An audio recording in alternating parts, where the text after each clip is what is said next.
Alors, allons-y enfin pour l'exercice 4 et on aura déjà fait une bonne partie du problème, on aura mérité son admissibilité. P est un nombre premier et vous montrer que toute fonction de z sur pz dans z sur pz est polynomiale. Euh, bon, ça aurait été quand même bien de préciser ce que ça veut dire polynomial, c'est-à-dire sur quel corps. On se doute que c'est z sur pz, mais on se comment dire, on ne sait pas à quoi pense le correcteur, quoi. Est-ce que lui veut qu'on montre que c'est polynomial sur une extension de z sur pz et que en fait c'est dans z sur pz? Bon, bon, faut quand même un minimum d'expérience pour bien comprendre que c'est polynomial dans le sens que ça provient d'un polynôme de z sur pz. En tout cas, je pense. Alors, en tout cas, on va partir là-dessus. Si petit f est une fonction de z sur pz dans z sur pz, je vais écrire z sur pz sous la forme x0, je les numérote, hein, jusqu'à xp-1, voilà, où ils sont 2 A2 distincts.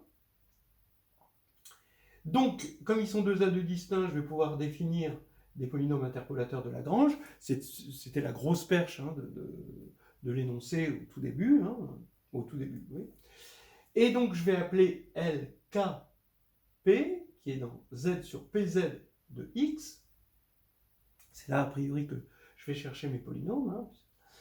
Et LKP de xj, par définition, c'est 0 si k est différent de j, et c'est 1 si k égale j.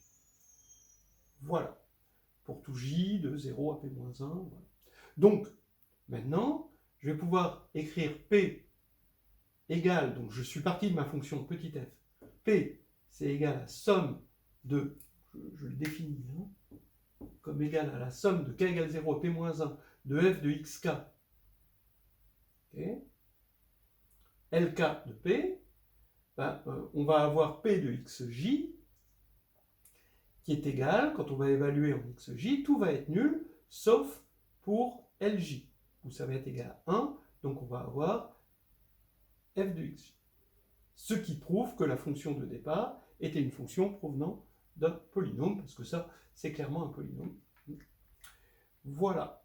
Maintenant, petit 2, il faut calculer le nombre de fonctions polynomiales de z sur pz dans z sur pz. Toujours pareil, polynomial étant sous-entendu, mais ça aurait été bien que ce soit un peu plus explicite là-dedans.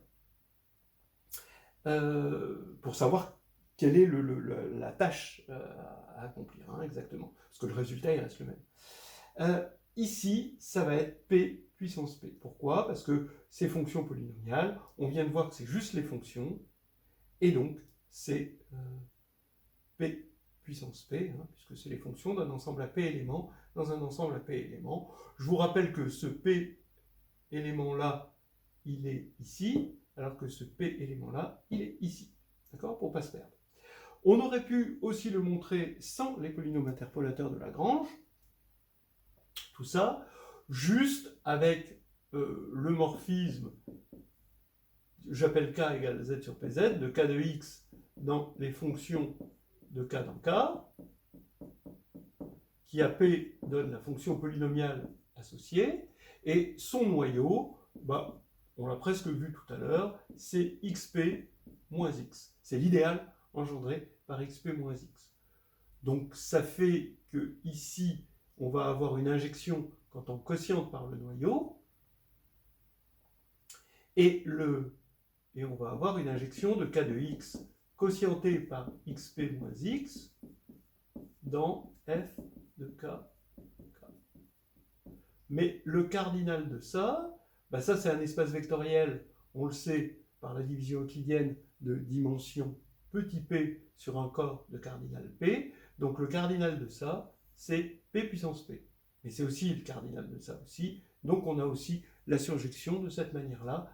C'est une petite méthode qui n'a rien à voir avec ce qu'on vous demandait, mais qui pouvait. Je pense qu'un candidat qui ne savait pas faire ici, s'il faisait ça, bon, il aurait eu quelques points d'estime, et même plus que des points d'estime. Voilà.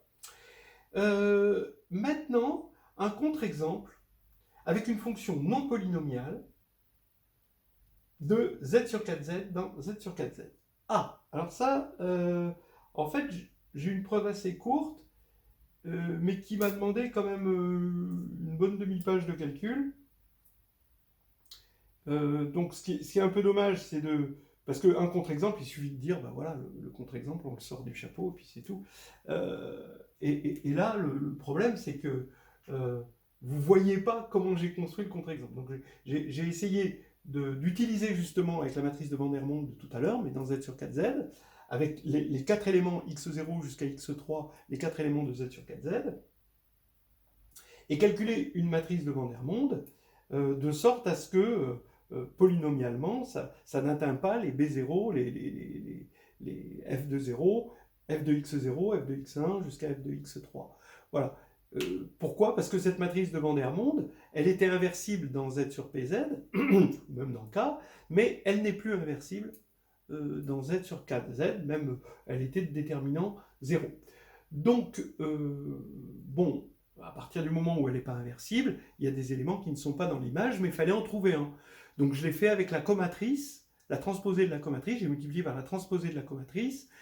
Donc c'était du travail, mais ce travail, vous n'avez pas besoin de le montrer. On vous demande un contre-exemple, on vous donne. Donc j'ai fini par le trouver comme ça, et là, ça peut paraître sorti du chapeau, mais ceux qui veulent vraiment voir quelle démarche il fallait avoir, là, je leur conseille d'écrire un système, de voir qu'il y a un Van der Monde avec les xi étant les 4 éléments de Z sur 4Z, et de multiplier par la transposée de la comatrice de la matrice de Van der Monde, et de voir que forcément il y a des problèmes de relation dans les BI, au milieu dans l'image, qui obligent l'image à être restreinte, et donc à ne pas être surjectif. Voilà. Bon, alors donc maintenant, je vais montrer le truc tel que je l'aurais écrit le jour J. Hein, voilà. Je prends une fonction f telle que f de 0 égale 0 et f de 2 égale 1, je peux toujours. Bon, évidemment, c'est des classes, hein, vous avez compris. Voilà. Par l'absurde, si f était polynomial, alors f de x s'écrirait an xn plus an-1 xn-1 plus, etc., a1x plus a0, avec des ai dans z sur 4z. Ok. Comme f de 0 égale 0, bah ici, f de 0 tout s'annule, donc on a a0 égale 0. Bon. Et puis, ben ouais, maintenant, j'évalue en deux, j'ai an de puissance n plus an-1 de puissance n-1 jusqu'à a1 fois 2 égale 1, à cause de ça, et du fait que a0 est égal à 0. Voilà. Donc maintenant, je vais passer cette égalité par un morphisme qui va de z sur 4z dans z sur 2z, c'est le quotient. Hein, donc qu'est-ce que c'est? Ben, on a la surjection canonique de z dans z sur 2z. Donc ça, c'est la surjection canonique.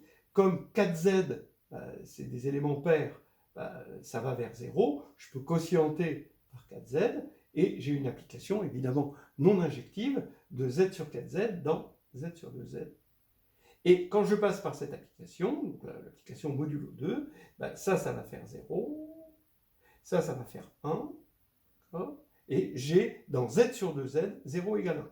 Mais 0 n'est pas égal à 1 dans z sur 2z, donc c'est absurde, et cette fonction n'est pas polynomiale, et c'est terminé.